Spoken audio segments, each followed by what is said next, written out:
keby ste si dali hlasnejšie rádio. Takže začíname. Do Poľska sa dostal cez slovenskú organizáciu Cardo.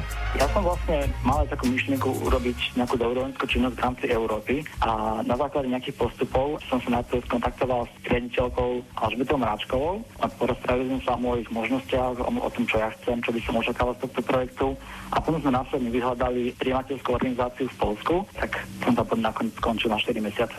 Hovoríte prečo nie, ja sa opýtam prečo áno. Ako ste vôbec prišli na tú myšlienku, že chcel by som byť dobrovoľníkom? Ako vám to napadlo? K dobrovoľníctvu ma priviedla moja stredná škola, pretože naša stredná škola veľmi bazírovala na tom, aby nám štiepila nejaké také myšlienky dobrovoľníctva, aby sme jednoducho vedeli, na čo dobrovoľníctvo slúži, na čo to je dobré a aby sme dbali na tú našu prácu v lokálnej komunite. Takže nemôžem jednoducho sedieť doma, nič nerobiť, že musím sa zapájať aktívne a snažiť sa niečo zmeniť. Marcel, kde je taká uvedomelá škola? Kam ste chodili na školu, aby sme vedeli, kde sa rodia dobrovoľníci, kde vychovávajú dobrovoľníkov? Ja som najprv začal na bilingválnom gymnáziu v Sučanoch, kde som bol rok a potom som sa na základe štipendia dostal na dvojročné štúdium na školu v Thajsku. Tak na takéto škole nás tam učili, aby sme boli zodpovednými občanmi, aby sme už hodnotami vyšli aj z tej školy. Čiže bol tam dôraz na akademické vzdelávanie, ako aj na personálne. Aj vďaka tej škole to asi bolo tiež.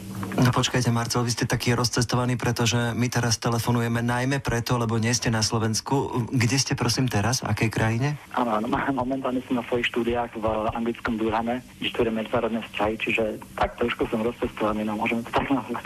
Marcel, čo ste v Poľsku robili ako dobrovoľník? V Poľsku som pracoval pre organizáciu Triezvy šofér a vlastne tam sa snažili poukázať na problematiku alkoholu za volantom, hlavne u mladých vodičov. Okrem toho som ešte učil angličtinu, napríklad deti zo sociálne slabších rodín. Podporali sme rôzne kluby abstinentov, alebo napríklad som tiež pracoval pre mestský úrad v meste Bełchatov, kde sme sa snažili vytvoriť partnerskú spoluprácu medzi mojím rodiskom, Považskou Bystricou a Bełchatovom, čo sa mi teda podarilo. Takže vlastne na tomto všetkom spočívala moja dobrovoľnícka činnosť. Vlastne kto bola potreba, tak tam som prišiel, ale oficiálne aktivita, pre ktorú som do Poľska prišiel, bola vlastne podpora bezpečnosti za volantom. Ja som dokonca videl jednu reláciu poľskej televízie, ktorú začínal moderátor s takými špeciálnymi okuliarmi na očiach. Boli to okuliare, ktoré simulovali, ako človek vidí, keď je opitý. A vy ste v tej relácii vystupovali ako dobrovoľník a čo ma tak fascinovalo, že ste hovorili celkom dobre po poľsky. To ste sa tak rýchlo naučili? Neviem, či sa hovorí dobre po poľsky, snažil som sa hovoriť po poľsky. Toto je jedna z výhod Európskej dobrovoľníckej služby.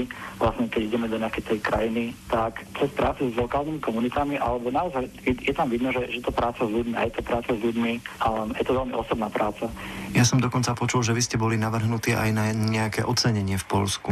To je pravda, na ocenenie dobrovoľník roka. Bola to vlastne ceremonia, kde boli dobrovoľníci, ktorí sa svojou dobrovoľníckou činnosťou vlastne pristali k zlepšeniu akési sociálnej situácie v meste Bełchatov. Čiže mi bolo udelená taký certifikát a pán primátor toho mesta mi osobne poďakoval za tú prácu, ako som tam vykonal. Že to bol veľmi milé stretnutie a veľmi ma to potešilo.